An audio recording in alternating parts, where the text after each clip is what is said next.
மாங்குப்பம் கிராம பகுதியில் பொன்னியம்மன் திருவிழாவை முன்னிட்டு 45ஆம் ஆண்டு எருது விடும் நிகழ்ச்சி நடைபெற்று வருகிறது. ரத்தனகிரியை அடுத்த மாங்குப்பம் கிராம பகுதியில் பொன்னியம்மன் திருவிழாவை முன்னிட்டு 45ஆம் ஆண்டு எருது விடும் நிகழ்ச்சி நடைபெற்று வருகிறது. இந்த நிகழ்வில் பங்கேற்பதற்காக ராணிப்பேட்டை, வேலூர், திருப்பத்தூர், திருவண்ணாமலை உள்ளிட்ட பல்வேறு மாவட்டங்களில் இருந்து 250க்கும் மேற்பட்ட எருது, காளைகள் கொண்டுவரப்பட்டு கால்நடை மருத்துவர்களால் பரிசோதிக்கப்பட்டு தேர்வு செய்யப்பட்ட காளைகள் எருது விடும் விழாவை நடத்தும் குழுவினர் மூலம் பதிவு செய்யப்பட்டு ஒன்றின் பின் ஒன்றாக ஓடுதளத்தில் காளைகள் அவிழ்த்து விடப்பட்டது. காளைகள் ஒவ்வொன்றும் சீறி பாய்ந்து நிர்ணயித்த இலக்கை கடந்து சென்றது.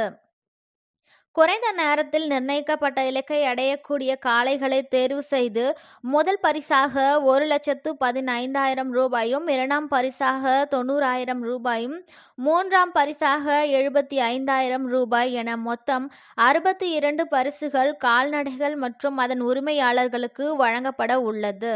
இந்த எருதுவிடும் நிகழ்ச்சி பாதுகாப்பு பணியில் 2 டிஎஸ்பி தலைமையில் 250க்கும் மேற்பட்ட காவல்துறையினர் மற்றும் கால்நடை மருத்துவ குழுவினர், பொது மருத்துவ குழுவினர், 2 தீயணைப்பு வாகனங்கள், 4 ஆம்புலன்ஸ் மற்றும் வருவாய்த்துறை அதிகாரிகள் உட்பட அனைவரும் கண்காணிப்பு மற்றும் பாதுகாப்பு பணியில் ஈடுபட்டுள்ளனர்.